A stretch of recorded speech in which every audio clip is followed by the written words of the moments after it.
I believe you got to speak things into existence.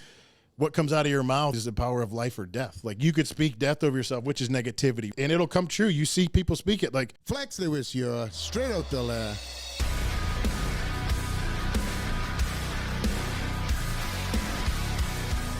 Today's guest is a longtime friend, the two-time winner of the Teenage Nationals, Mr. USA, and pro shows such as the Anna Classic Brazil and the Europa Super Show Dallas. We talk about the sport of bodybuilding, his days as a firefighter paramedic, his newest business endeavors, marriage, and on the show makes a shocking announcement that will change his life forever. Here's a podcast with King Snake, Steve Kuclo. Look who it is, Steve Kuclo, King Snake. in the house. In the house, my man, looking great, looking healthy, looking big. I guess. And we had the memo too. I know. I know. I was very impressed. You were in my office when I walked in. I was like, we had a bro moment. It was a bro moment, no doubt. Truly was. I need to get you one of these shirts, though. But anyways, my friend, welcome to Straight Outta The Lair. This has been kind of a conversation we've had for a while now to get you here. You're in Vegas. You're doing incredibly big things outside of the sport. I think we'll go off and kick off the podcast by talking what you're doing here in Vegas, and we'll go from there.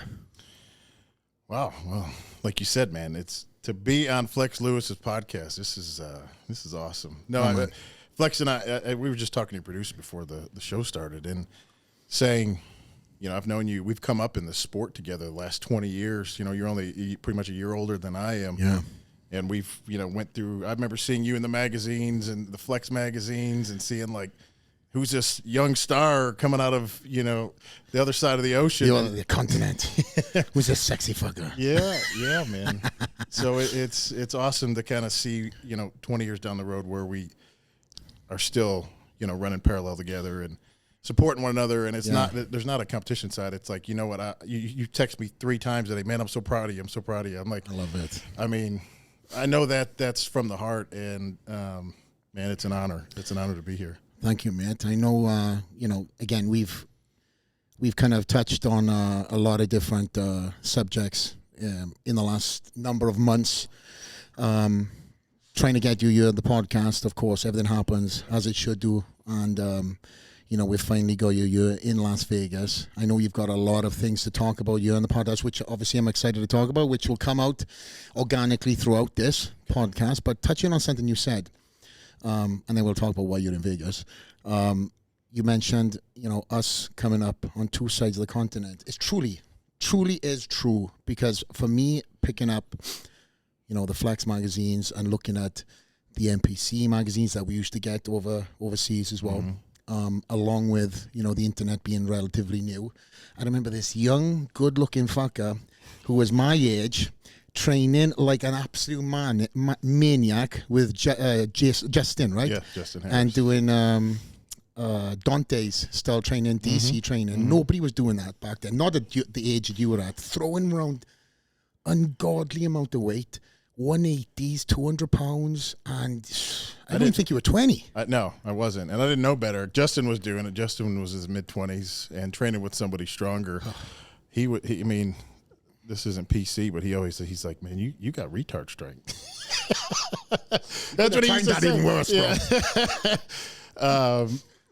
But that's being real. But I look at it now, like if I trained the way I did then, now I would probably be walking like Ronnie Coleman, just because it was so heavy and front squatting 500 pounds for reps at 19 years old, completely natural. And people were like, oh, this kid's juicing, he's going to be dead by 25. I was like, no, I'm not. Like, the internet loves to go ahead and figure everything out for you. Oh, I love that. But so what would be in the feats back then? Because that's very impressive. Again, I'm taking myself back now. I'm having a lot of reminiscent moments here.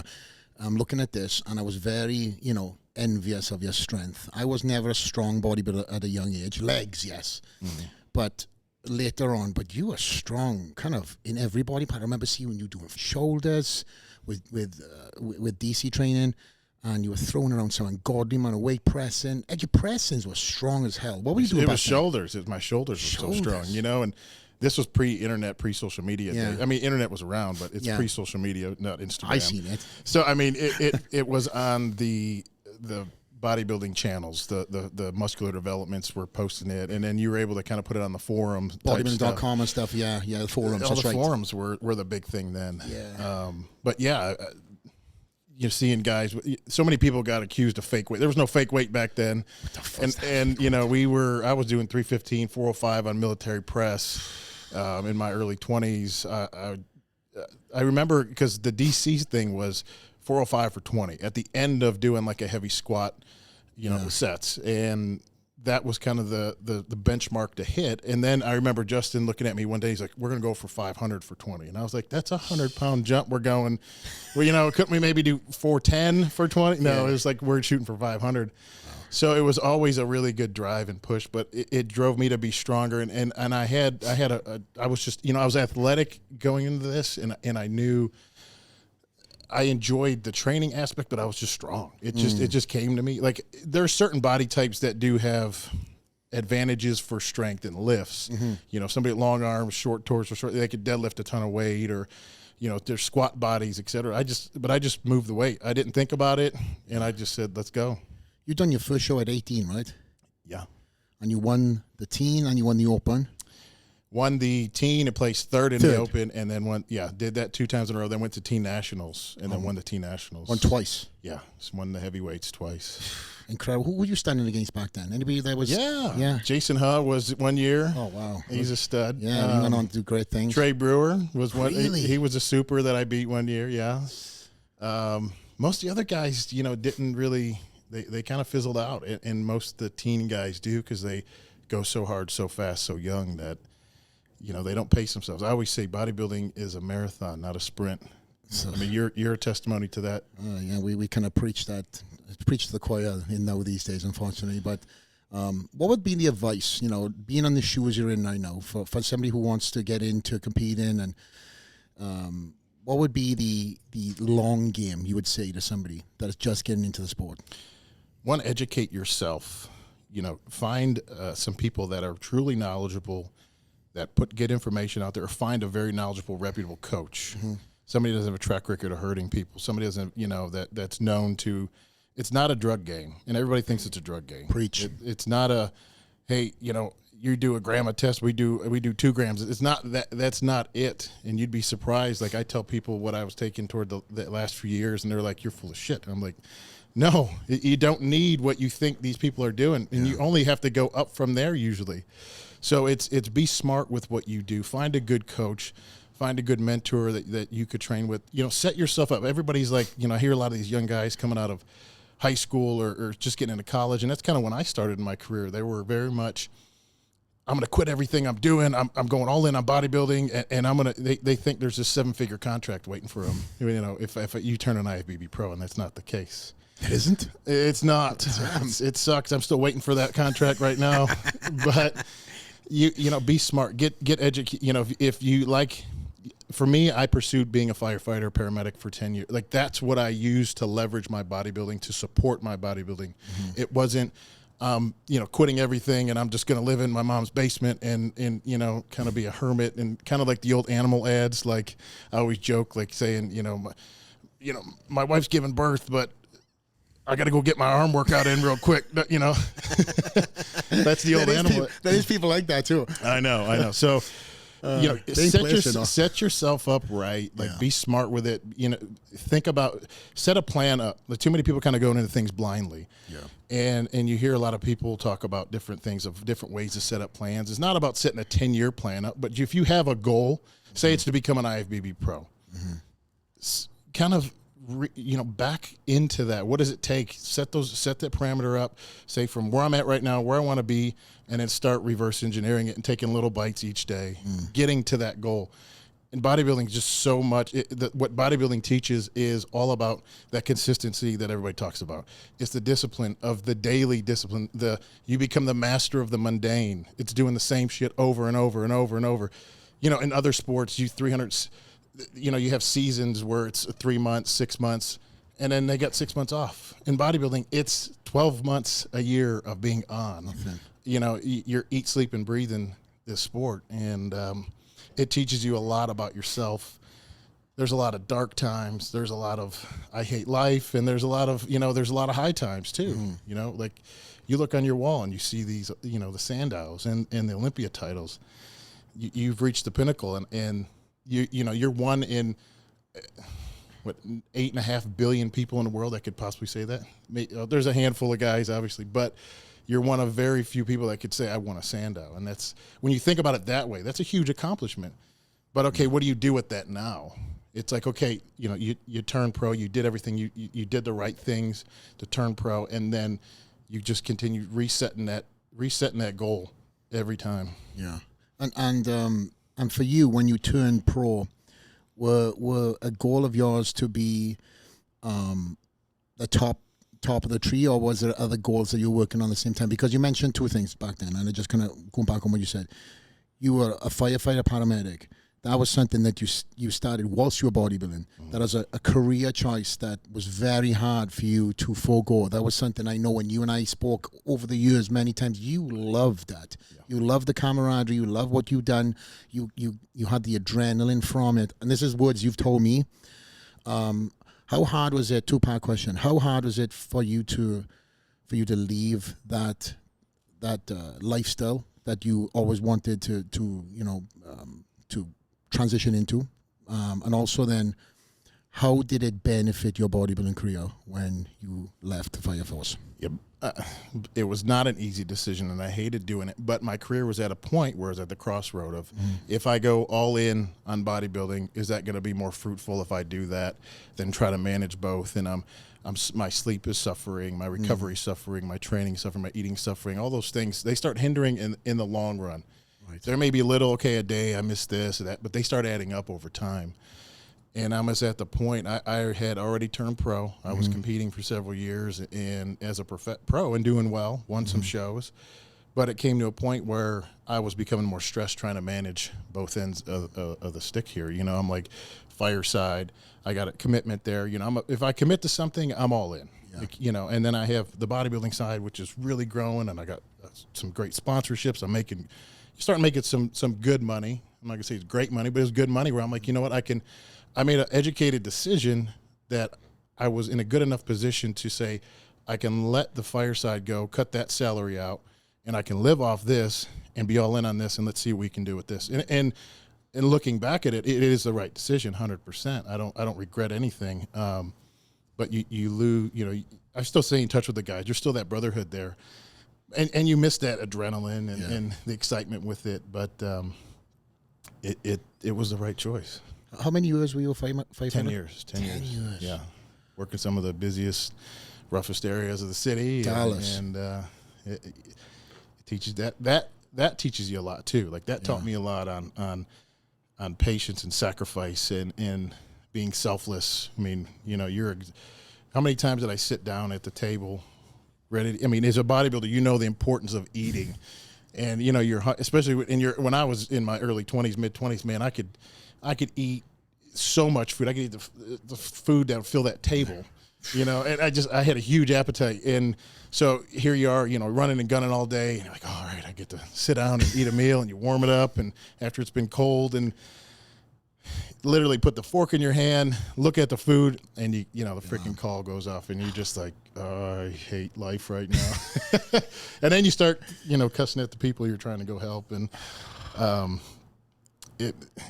it made me a little bit hard and cynical and in that way, but at the same time, like it taught me a lot. Yeah. It took me to one extreme end of emotions and being cold and not being sympathetic to people in a lot of situations, and everybody takes things differently. Yeah. To learning to be sympathetic again and being okay with having feeling and being okay with, because you'd see the worst of humanity. You'd see the worst of what people do to each other, and you'd see the best. You'd see, I've delivered 9 babies. You see a life coming into this world, and then you see somebody die in your arms. and there's a lot of trauma that happens, but you don't have time to process it. You're literally going from one call to the next. You just had a 4-year-old that had a seizure that died, and you're like, oh my God, I just witnessed, something horrible. His family's destroyed. You just see this pain, and then boom, I got to go clear up, get to the next call, and you don't have time to process, but it does subconsciously sit on you. And, it took a lot of years to get myself right. And a lot of that I attribute to my faith, really digging into my faith foundation with God. That's what I think truly saved me and softened my heart, because I kind of turned into a prick. And I could say that, and not a person, it's kind of hard to say that, that about yourself. But I know that's truly how I was. Well, it wasn't the person I wanted to be. I became somebody else. Probably every time I've seen you, you're the nicest of guys. Listen, we've all got a different side, but yeah. I couldn't imagine, man, being, a full-time bodybuilder, sponsored, Steve Kuclo, fan base, lining up, and then on Monday, you're doing what you just said and trying to sift through these wild roller coaster of emotions, because you're going to FIBO, for example, and you're working on the booth for your sponsor, and you got fans that are lining up, and I know how the fans are for you. People love you. They're standing there, they're excited, they get to see you, and you sign the autographs, you live that, and then you're kind of going through the trauma of what you just mentioned too. So how was it to kind of go through just a normal day when it was in prep and be a firefighter and deal with that?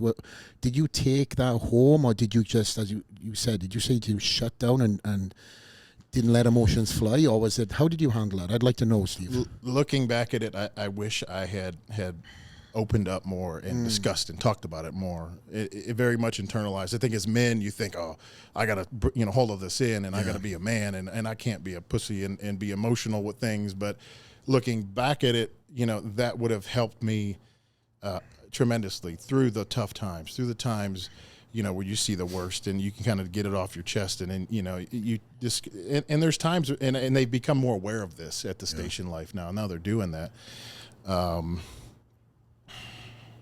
Finish that. Repeat that question. I was just saying, it must be an emotional roller coaster, because, again, I know how I am, and you can run off this, but I'm not I've got better. I have got tremendously better. But when I was bodybuilding, I did become a hard ass. Yeah. I didn't show emotion. If my wife was in here, she'd probably say I've only cried in front of her a few times, and that's because of traumatic moments. My dog has died, or, you know what I mean? Something's happened. But over the years now, I think being a pro, I definitely had hardened myself up to the world. Because to your point, it's a badge. I come from a country of blue-collar work ethics, and you're not supposed to show emotion. You're supposed to be turn your hat back to front and just not allow it. Don't talk about it, suck it up. My dad, I think I got that from my dad. So I know you have that same kind of, from knowing you all these years, kind of the same badge. But at some point in time, you've got to break. I don't care how tough you are. Absolutely. Was it a moment for you where you just broke? Yeah. And I could look at it like, I was going through life thinking I could do everything on my own. Like, man, I got this. And I went through a really tough time in my mid-20s, was going through a breakup and a whole transition of life. A very pivotal time, but those are the times where it really tests you that you can really grow from. And to me, this was a time when I look back now, like what seemed like the end of the world and so hard was such a learning experience for me to really open up and to dig into my faith. And I remember going to church myself, sitting in the back of the room, hearing the preacher talk, and literally just crying, just unloading all this. Like God was just working on my heart, softening my heart, really. And looking at it, it was like, man, it's what needed to happen to heal me. Because we experience trauma all through our life, and I think we hold too much of it in, and that was a pivotal moment that I knew I needed to lean on God in my life. That was the time that I said, I grew up in a Catholic church, and I never had a relationship with God. I never knew, I never felt like I knew there was these rules. You had to be this perfect person and, follow the commandments and do the things and confess and all this stuff. But I was like, I never had a true relationship with God. And that's the moment that I felt like my relationship started. And I accepted Jesus into my heart. And I just said, you know what, this is what, this can get me through life. This is the foundation I need to build my life on. And the foundation of everything else, you build on that, and it's going to have success. I build my marriage on that right now. I build my business on that right now. I build my relationships, my friendships. You do all that, and I just see that the kingdom mindset and having a different mindset, it's just everything else. It's flourishing in ways that I couldn't do myself. And you've always talked about your faith, though, throughout your whole career. Even when you've done,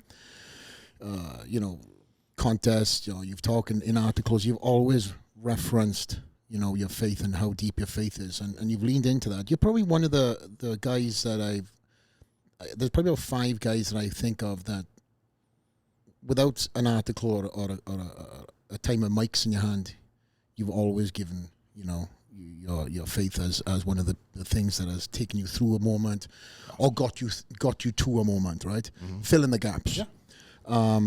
And with that said, I think what I've seen you over the years, you've grown so much tremendously in so many different things. Again, that's one of the reasons why you and I click, is because you've got the bodybuilder's mentality down, no problem. The mentality of training, putting in the work, turning your heart back to front, everything I preach about. But then off stage, you've got the business mentality, and you've always had that business mentality. Even when you were a firefighter, pro bodybuilder, you always had so many different things, and you're always kind of looking for things outside of the box, which kind of leads us to many other new endeavors that you're working on right now. So, and one of the reasons you're in Vegas, right? That's right. Yeah. What are you working on? It's the next chapter of what I'm doing, and a lot of time. I like to think things through, and I like to be I consider myself kind of a visionary. I like to see, like, okay, something I want to do, and okay, what do I have? What are the steps I have to take to get there? Mm-hmm.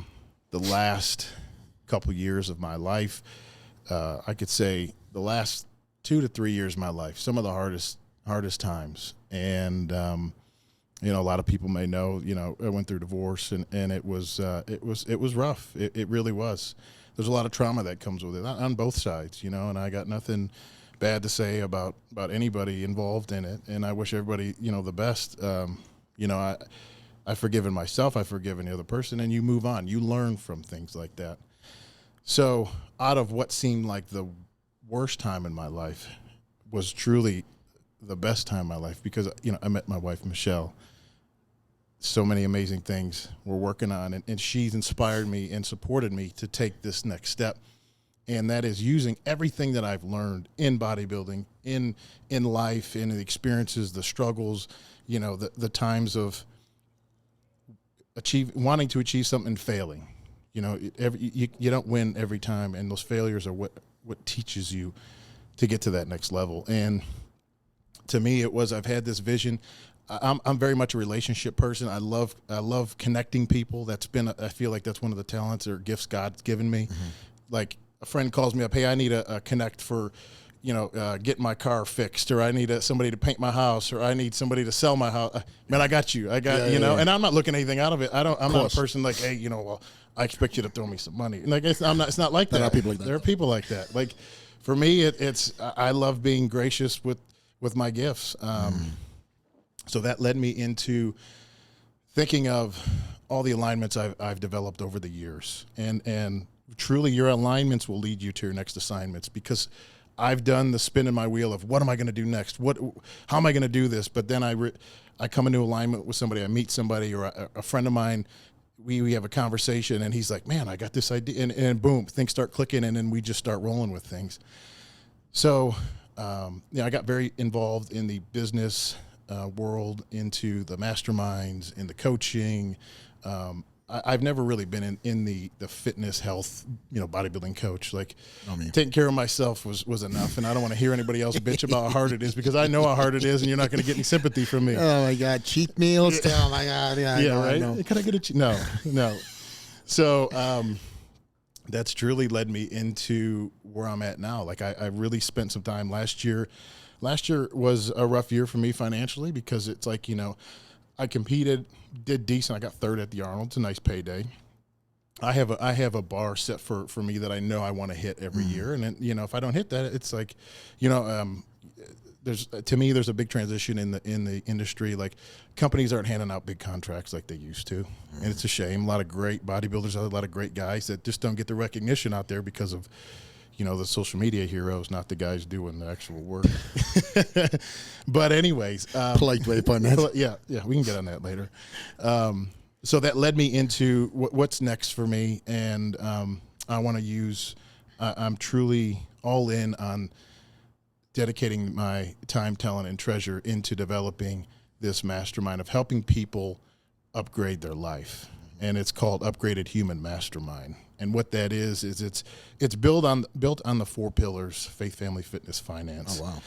And expanding on those, it's like a core 4. When you have your core 4, you could really line out and map out your life of what you want. And a lot of times people excel in like 1 or 2 areas of life, and they're kicking ass in business, but their marriage sucks, or they're a terrible father, or, their health sucks, their health is suffering. Like, how could we help level up all those areas of your life to help upgrade your life, to become the best version of you? Because if you become the best version of you, you're going to give people the greatest gift, and that is of you. If you could lead yourself, because ultimately it's leadership coaching. Because if you could lead yourself, you could lead one other person, which is your wife or your son. You could lead one other person, then you can lead a group. You can lead a group. You can lead an organization. You can lead an organization. You're going to think it's going to be legacy at that point. I'm looking at the post that you gladly sent me. You got some heavy hitters. This is the first event you throw in. And these are people I have, personal relationships with that I know. It's not like, hey, I called up and I'm saying, hey, how much does it cost to have you? And, there's somebody I could text on a regular and say, hey, I'm going through something, or hey, let's hook up. I'm in town. So there's, I got some heavy hitters on there. You got Jesse Lee Ward, right? Jesse Lee Ward, absolute boss. She's boss she's in the business world. Yeah, I've got to see her work most recently through many mutual friends. Dan Fleischman is one, Wes Watson. They've all done events. There's so much crossover. Yeah. And my wife is a fan of hers too. You got Sean Whalen. You've got our boy Tommy Vex. We probably have to mute his last name before we get censored. Tommy. You got our guy, Mr. Steve Weatherford. Yes. And there's many others too. That you got Gina, your coach. Yeah. Which is that relationship we want to talk. I need to talk about in absolutely. the podcast too. But keeping on track. Talk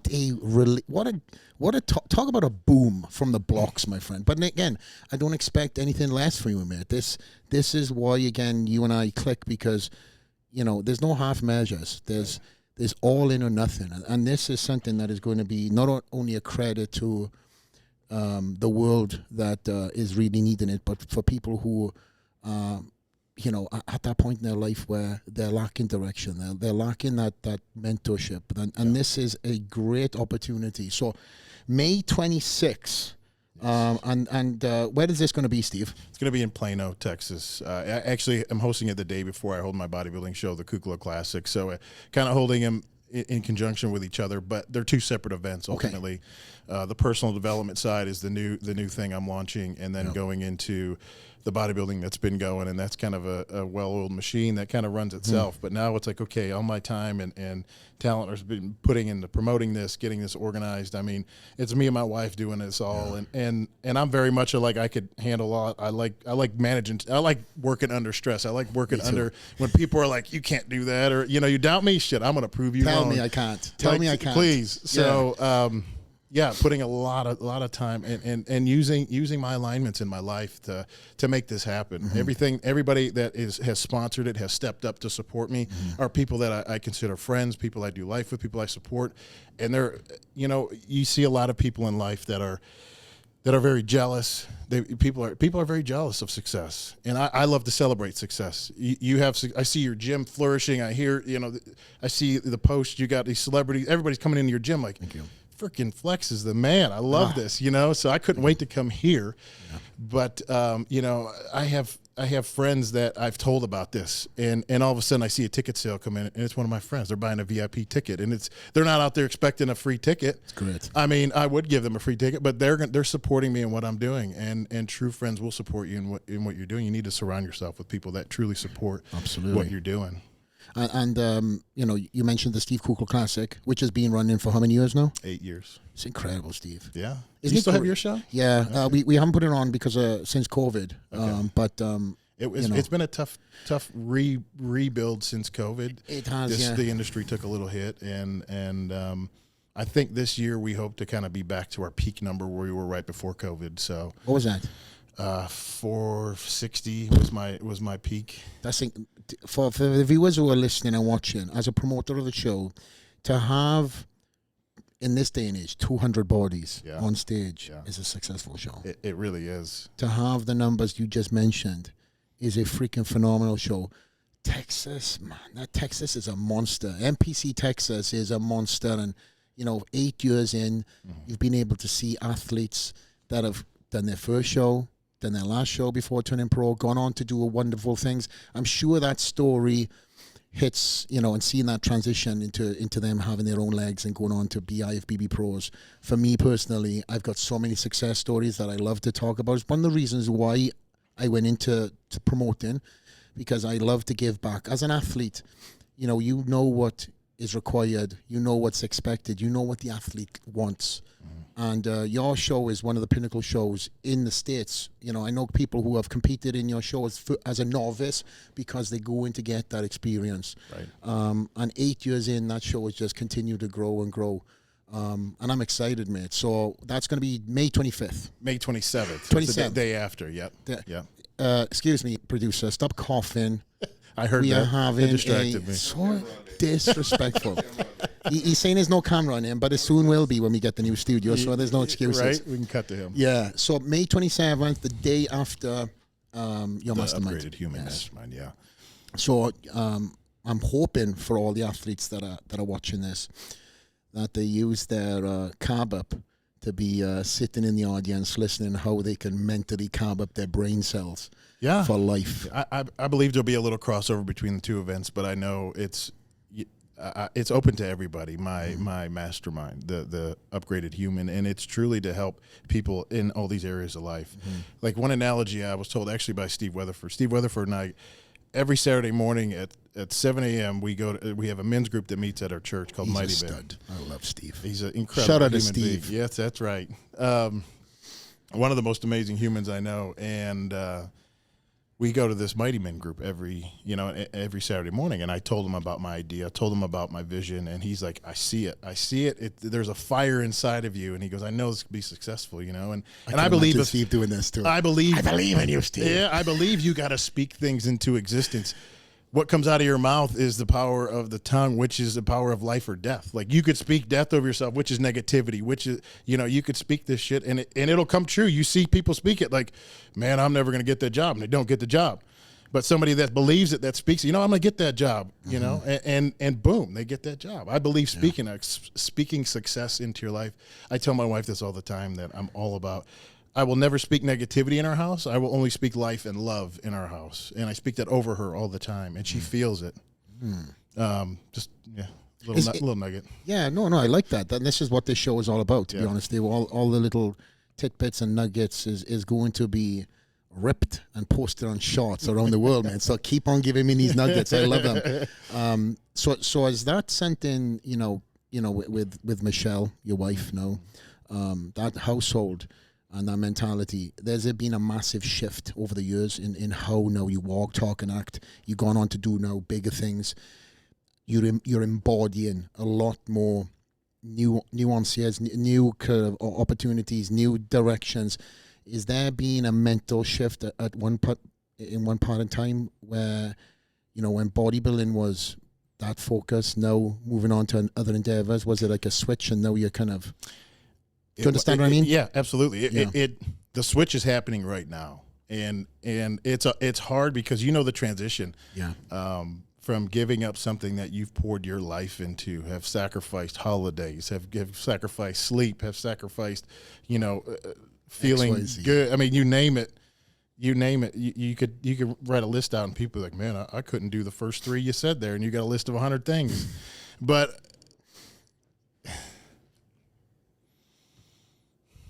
the shift is now, and I could tell you that I owe it to my wife, and I call her my angel for a reason. You know, was going through, felt like my life was chaos, and she was my peace during this time. I think any man that could resonate with that would understand that when you have peace in your life, you feel like you can do anything. I could take on the world. So that shift for me is happening now, and it's hard to think about giving something up that you've. I'm a sentimental person, and like I hate selling a car I've had for 3 years because I'm like, man, I love that car. You're a car guy too. You know, a truck guy. So the shift is now, and people ask me, am I going to compete anymore? And I can't say no, because that fire still burns in me, the competitor side, and I still have some fuel in the tank. So I can't say no, I'm not going to compete anymore. But I know if I pour myself all in on what I do next, it will be successful. And in this event and in this mastermind, which I'm building, I literally am all freaking in on this. I burn the boats. There's no looking back and saying, well, maybe. And I did that. I'm doing that with my marriage. I burn the boats. There's no choice. We will make this successful. You're all in. And I mean, all in bodybuilding and all in everything you're doing in life. But now again, with this mindset change, I understand, because, you know, I was all in on everything here, but I wasn't all in other things. And as soon as I retired, I realized, and you could have asked me back then, Steve, you could have probably said, Flex, you're probably one of the most balanced guys I know with bodybuilding and family and everything else. So did I think. But then when I kind of put stock into other things and I kind of moved away from something that was everything for me, and then I realized that, man, there was not as much balance as I thought. Now I'm all in, truly all in life, right? And the abundance that I've got back from being all in other endeavors, you know, and there's so many different endeavors. And you could say, well, you can't be all in everything. It's like, I'm all in on everything I do. Mm-hmm. I prioritize certain things over other things, but family is prioritized over everything. And I know for you, that's the same thing. And with everything you got going on, you know, off camera, we've spoken about family, we've spoken about, you know, Michelle and how that's been a game changer in terms of how that button has been clicked for you now and seeing so much more for life. I'm proud to hear this, man. There's just so much success comes from foundation. Yeah. And I have an incredible foundation in my house. You have that foundation, and this new burning of the candle for you. There's a seventh gear that you found, I feel. It is. Bodybuilding has been such a selfish aspect of my life. It's all focused on you. And then when you could shift that focus on other things, other people specifically, like, I mean, I'm going to make the announcement on what we got going on. You know, a lot of people know since I competed last August at the Texas Pro, you know, what am I going to do next? I didn't do the Arnold, sat that out. A lot of people know what my ultimate goal during this time is, and that is for my wife and I to have a baby. And last year, last summer, it was before the Texas Pro.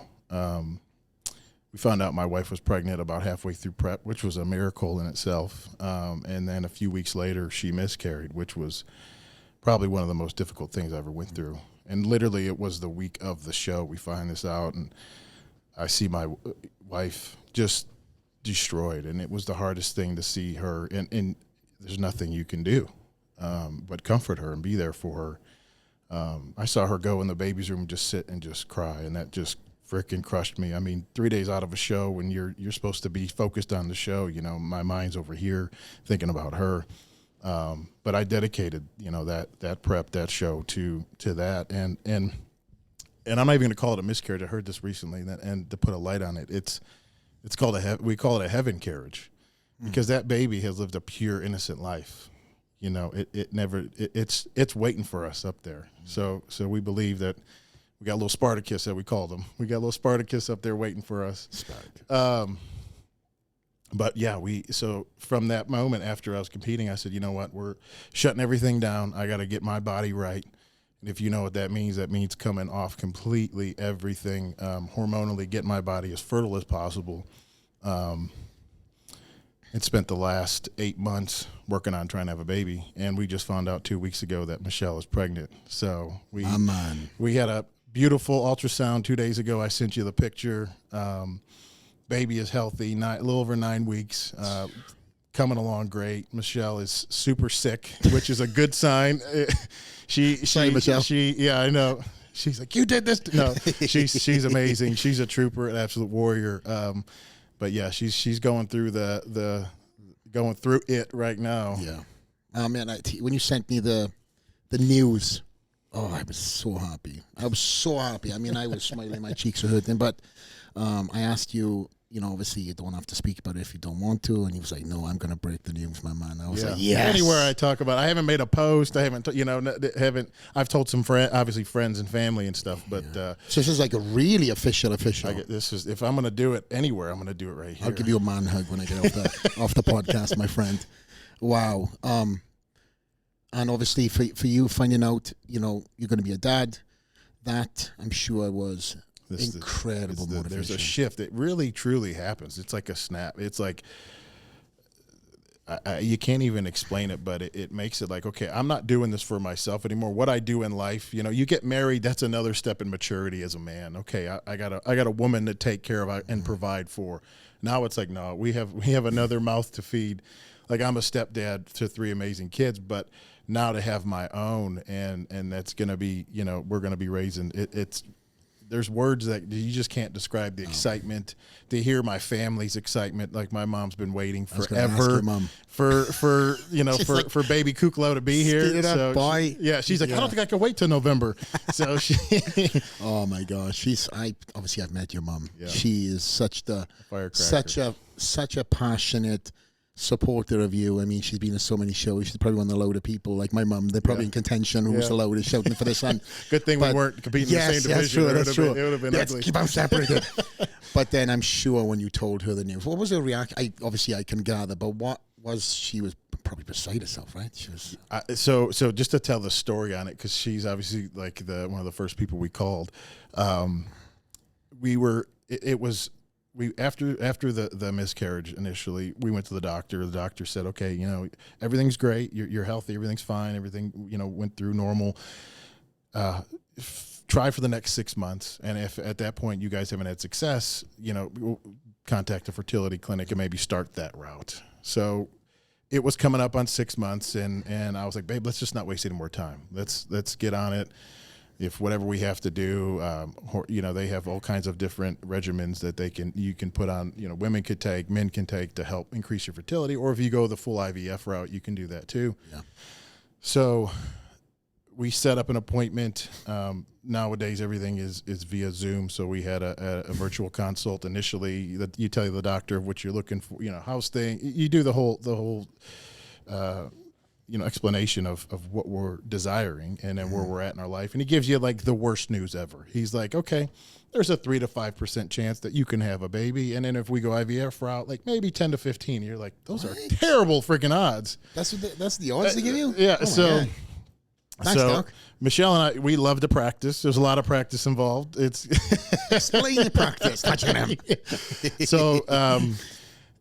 So literally 4 days before we have this meeting, and then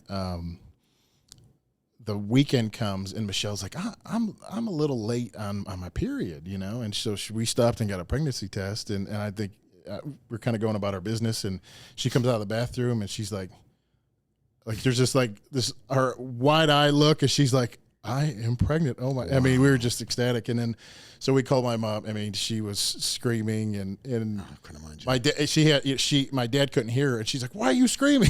What's wrong?" So yes, my mom is terribly excited. Yeah. And what's the date? Due date is mid-November, like 13th-ish. Oof, I'm 15th. So okay. Scorpio. Okay. Yeah. Michelle's 25th, so we got. Oh, yeah. Man. Does that did she form the Scorpio? Sagittarius. Okay. She's on that cusp, but all right, okay. Yeah, that's great news. And listen, thank you, mate, for bringing that news to us here at the podcast. So many incredible things going on in your world right now. With the baby, the Mastermind, you've got so many other endeavors. You're doing a podcast here in Vegas, right? Is you working on right now? I have Blue Wire podcast tomorrow, which is a Ulysses podcast that does a lot of PR business. So we're going to do some promotion for the podcast on that. Obviously, we're trying to attract somebody that truly understands of investing in yourself. A lot of people don't look at that as an investment, but investing in yourself is truly the best investment you can have. And that means investing in your physical health. It means investing in paying the price to get in a room with people that think higher than you, that are doing life higher than you. You're going to level up there because what you surround yourself with is what you end up being like. If you walk in a room with a bunch of guys sitting on the couch playing video games and doing nothing with their life, I mean, you're going to be, man, I guess this is what, I want to be around performers, people that are high performers operating at like all cylinders firing in life. And that's to me the people I want to be around and I surround myself with.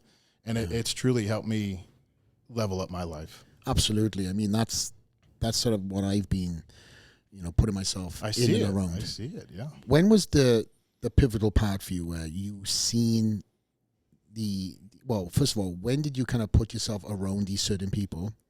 And then how much of a change did you see? And how fast did it happen? Because anybody can start at anybody time. That's what I want to preface. Absolutely. For me, I've already been in the business world. I've had businesses, and I was in the middle of the business I had on Shark Tank, and was starting to struggle. Like, okay, I hit a ceiling. Like I always tell people, 90% of business, if you understand it, could be transitioned to any other business, but there's that 10% that defines that specific business. So to me, I was starting to kind of hit my ceiling of what I knew, and I believe in counsel. I believe in wise counsel. I believe iron sharpens iron, and I believe that I needed to start asking for help, and I was consulting. I hired a few coaches. Mm-hmm. I went to a mastermind in Cabo where I met some amazing people. Cabo, yeah. Ryan Stuman, he had a mastermind out there. Closer. Yeah. So Ryan, mutual friend of ours. Yeah, and the Dallas boy, and so we were out there, and he was who I connected with some people, and then they all kind of pointed me at Ryan and said, "Hey, talk to Ryan. He does a lot of business coaching and consulting." And after I did that, it definitely things just start falling into place. Things start making sense that I didn't understand. How to manage money, how to manage employees, the things that I was unsure about, or what I can do better. You get around these people, they're going to help you, and it's you get direct coaching from that person, but also you start getting this network of people you get to kind of lean into, and it's priceless, the value of it. Absolutely. And again, I'm in many of our mutual friend circles, either doing business or doing sort of public speaking or podcasts or whatnot. And true to format, when you start leaning into these different circles, the wealth of knowledge that you pick up consciously and subconsciously, just being around these people, how they walk, talk, and act, is incredible. It's helped me out tenfold, knowing that I'm on my own trajectory, and what I've achieved is of an interest to them as much as what they've achieved is of interest to me. Yeah. And I think with all these people we've mentioned and much more, and many of the people who are doing your mastermind, the ability to change your mindset in just having one, just being in this mastermind that you're doing, just that visit will spark something. It can take just one nugget. One degree shift can make a world change. Think about it. If a cruise ship is just going in the ocean and it's got a trajectory of where it's go, but it goes off 1 degree, it's going to go somewhere completely different. Yeah. And so much people don't understand the importance of how you think. Yeah. Because how you think is how you be, which is your attitude, is what you do, is what your actions are. Mm-hmm. So think, be, do. If you're able to elevate your thinking, you're going to elevate your life. That's a motto of our church. And I've done that myself. I've elevated the way I think. I think and speak things into existence. Yeah, and that's something you've been doing now for quite a while, consistently. And that's something you preach to. And that's not saying that I come. There's times I do. The enemy's putting doubt on me. People are talking negative things over me. And if you may not, you hear it, but you try not to listen to it. And it's just there's times where that you do have doubt. You do. There's been times in the recent, but I know that means I'm on to something bigger. That I'm on the right track when I start hearing those things, because I know, like, man, I know what I'm doing is right. Yeah. There's been times where, I had this idea of this event, and then you start thinking, well, are people going to show up? Do they give a shit? Are people, I know it's the right thing. Oh, it's going to definitely. I think because why I like this too, it's a space I'm in. Yeah. And it's not a space I'm in, right? You know what I'm trying to say by that? It's a new endeavor for me that I'm really investing myself into. And it's also an endeavor that I don't think anybody in the fitness space that is of some stature has done. I don't know of anybody in bodybuilding that's actually created their own mastermind. Not at the level I want to do. No. Because I think what a lot of business people started seeing, a shift in what they were able to do, is from fitness. Yeah. Fitness is one of the pillars of what I teach on. And it become a pillars of a lot of other coaches as well. And when you realize if you get your fitness right, you're going to perform better in business. You're going to perform better in relationships. You're going to have better sex. You're going to have more energy. You're going to better sex. You're going to perform at a better level in all areas of life, just from your fitness. Absolutely. It bleeds out into the other areas. Yeah. So to me, it's, as a fitness, you can call me an expert. I've been doing it for 20 years. I believe I have enough knowledge and authority to speak on those things. Yeah. I'm going to help people in that area as one of the pillars, but also be real with people. Let's get to the heart of it, because a lot of people are like, I want a lot of money, or I want to be rich.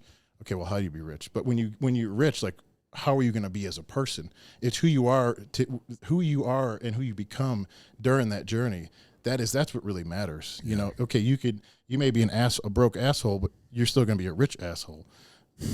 So you could be rich with a lot of money, nobody wants to hang out with you, and you're in terrible shape and your health's terrible, but you got a lot of money. Big deal. That's not wealthy to me. Wealthy to me is having success or having riches in all those areas of life. Yeah, ticking all the boxes.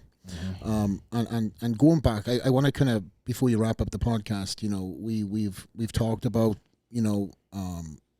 we touched a little bit on the bodybuilding side of things. I want to revisit the bodybuilding side of things, and we'll kind of wrap up on that.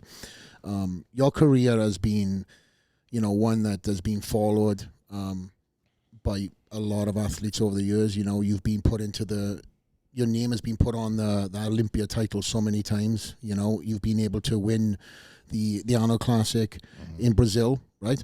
And you won the Dallas Europa, which was your first pro win, as was my first pro win too. That was 2013. Yeah. So we have that same shared win there. But over the years, is there anything that you wish you could have done or turned the clock back on in the bodybuilding sense? I'd like to go through life without regret. Say, man, I wish I would have. I feel like every prep I did as best I could. Mm-hmm. I've crossed every T, dotted every I with every prep. Yeah.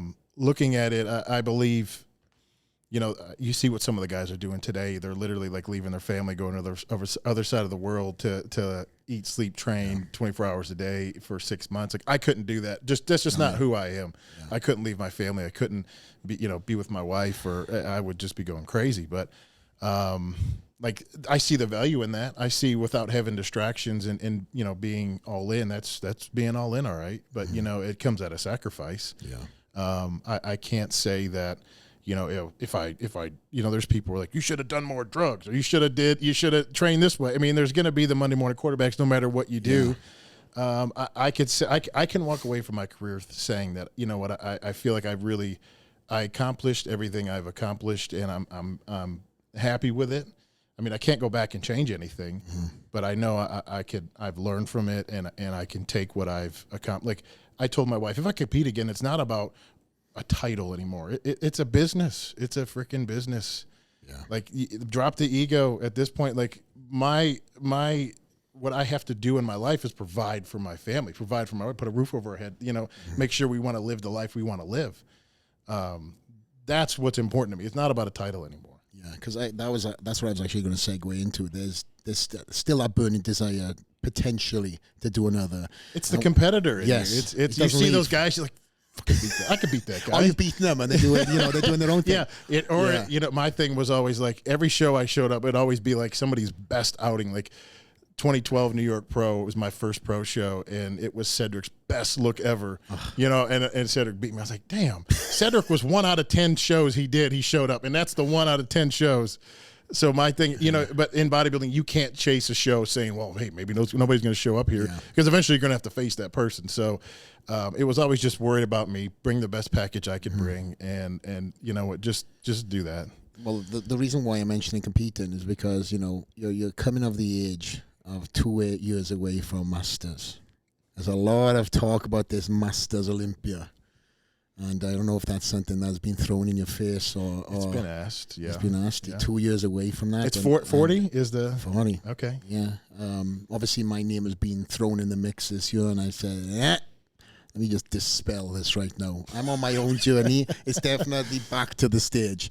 If I've said this though, if there was a monetary draw for me, I'm in. I'm all in. For me, it has to be a 7-figure monetary draw. It has to be, because for me to walk away from what I'm doing right now, that's what my sacrifice is, unfortunately. I truly wish bodybuilding was as fruitful as many of the other sports in the world, like golf and basketball and football. Like the contracts these guys are getting paid.